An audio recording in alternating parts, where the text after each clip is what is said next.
প্রিয় ভাইয়েরা, ইমানদার কাকে বলে? ইমান এনেছিল হযরতে মুসাব রাদিয়াল্লাহু তাআলা আনহু। মুসাব রাদিয়াল্লাহু তাআলা আনহুর ইতিহাস যদি আমরা পর্যালোচনা করি, সেখানে কি দেখতে পাই?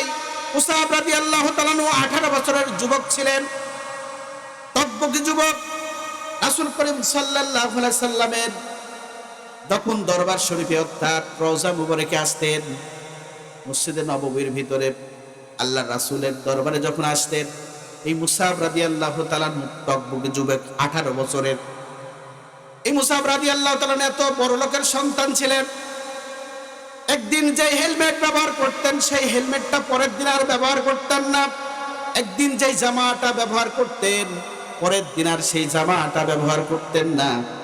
একদিন যে প্যান্টটা ব্যবহার করতেন পরের দিন আর সেই প্যান্টটা ব্যবহার করতেন না। একদিন যে জুতাটা ব্যবহার করতেন পরের দিন আর সেই জুতাটা ব্যবহার করতেন না। শুধু তাই না, মদিনার রাস্তা দিয়া এই মুসাব রাদিয়াল্লাহু তাআলা চলাফেরা করলে যে সেন্টটা ব্যবহার করতেন, এই সেন্টটা 7 দিন পর্যন্ত গন্ধ ছড়াতো। সুবহানাল্লাহ। এত বড় লোকের সন্তান আশেপাশে আছে নাকি? এমন বড় লোকের সন্তান কি নাই? আমার প্রিয় ভাইয়েরা, এই খবর যখন মুসাব রাদিয়াল্লাহু তাআলা মা শুনলেন, মুসাবকে ডাকা হলো। বললেন, মুসাব, তুমি নাকি মুহাম্মাদের ধর্ম কবুল করেছো? তুমি কি জানো মুহাম্মাদের ধর্ম কবুল করার মানেটা কি? উনি বললেন, না মা, মুহাম্মাদের ধর্ম কবুল করার মানে আমি জানি না। বলছে, এই অগাধ সম্পত্তি থেকে তোমাকে বহিষ্কার করা হবে। মুসাব রাদিয়াল্লাহু তাআলা বললেন, অগাধ সম্পত্তি কেন? এক হাতে যদি চন্দ্র এনে দাও আর এক হাতে যদি সূর্য এনে দাও, মুহাম্মদ রাসূলুল্লাহ সাল্লাল্লাহু আলাইহি সাল্লামের ধর্ম থেকে কিঞ্চিত পরিমাণ পিছপা হব না। বললেন, তুমি বের হয়ে যাও। এক কাপড়ে আল্লাহু আকবার বলে বের হয়ে গেলেন। গেটের কাছে অবস্থান করছে। সেই সময় মুসাবের আম্মা বলতেছে, মুসাব একটু দাঁড়াও, তোমার যে কাপড়, যে প্যান্ট আর জামা, এটা তো আমার দেয়া, এটা খুলে দিয়ে যাও। মুসাব রাদিয়াল্লাহু তাআলা আল্লাহু আকবার বলে জামা এবং প্যান্টটা খুলে সামনের দিকে ডান হাত দিয়ে, পিছনের দিকে বাম হাত দিয়া তার লজ্জা স্থান আবদ্ধ করে মসজিদে নববীর ভিতরে রাসূল বসে আছেন। সেইখানে গেলেন। এই দৃশ্য দেখার পরে রাসূল করিম সাল্লাল্লাহু আলাইহি সাল্লাম চাদর মুবারক ছুঁড়ে দিলেন, তার লজ্জা স্থান আবদ্ধ করে আহলে সুফফার মধ্যে জায়গা করে দিলেন। আহলে সুফফার মধ্যে তিনি বসে থাকতে পারলেন না। উহুদের দামামা বাজলেন। অনেক কাফেরকে সেই যুদ্ধে জাহান্নামে পাঠিয়ে তিনিও শাহাদত বরণ করলেন।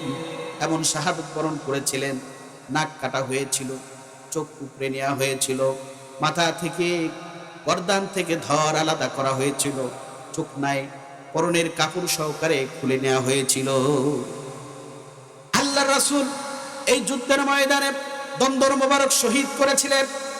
এই শহীদ হওয়ার ফলে তিনিও অসুস্থ হয়ে পড়েছিলেন। যুদ্ধ শেষে সাহাবীরা বলতেছে, ইয়া রাসূলুল্লাহ, ইয়া হাবিবাল্লাহ, দুইটা সাহাবীর কাঁধের উপর ভর করে যখন কফিন পরিদর্শন করতেছিলেন, আমার রাসূল মুসাব রাদিয়াল্লাহু তাআলার কফিনের কাছে গেলেন এবং সাহাবীরা বলতেছে, ইয়া রাসূলুল্লাহ, ইয়া হাবিবাল্লাহ, এটাই হচ্ছে মুসাব রাদিয়াল্লাহু তাআলার কফিন। আল্লাহর রাসূল দু চোখ দিয়ে পানি দরদর করে বের করে দিলেন। বললেন, তুমি কি সেই মুসাব, যেই মুসাব একদিন যেই জামাটা ব্যবহার করতে পরের দিন আর সেই জামাটা ব্যবহার করতে না? তুমি কি সেই মুসাব, যেই মুসাব একদিন যে প্যান্টটা ব্যবহার করতে পরের দিন আর সেই প্যান্টটা ব্যবহার করতে না? তুমি কি সেই মুসাব, যেই মুসাব একদিন যে হেলমেটটি ব্যবহার করতে পরের দিন আর সেই হেলমেটটা ব্যবহার করতে না? তুমি কি সেই মুসাব, যেই মুসাব একদিন যে জুতাটা ব্যবহার করতে পরের দিন আর সেই জুতাটা ব্যবহার করতে না? আজকে তোমার কি অবস্থা? পরনে কোনো কাপড় নাই। রাসূল করিম সাল্লাল্লাহু আলাইহি সাল্লাম চাদর মুবারক ছুঁড়ে দিলেন। তখন কার্য সম্পন্ন করার জন্য সামনের দিক দিলে পিছন দিক বের হয়ে যায়, পিছনের দিক দিলে সামনের দিক বের হয়ে যায়। রাসূল করিম সাল্লাল্লাহু আলাইহি সাল্লাম সামনের দিক দিয়া পিছনের দিকে এক প্রকার দুবলা ঘাস, পাহাড়ের দুবলা ঘাস দিয়া তার দাফন কার্য সম্পূর্ণ করা হয়। এরাই হচ্ছে ঈমান। ইয়া আইয়ুহাল্লাযীনা আমানু, এরাই হচ্ছে ইমানদার।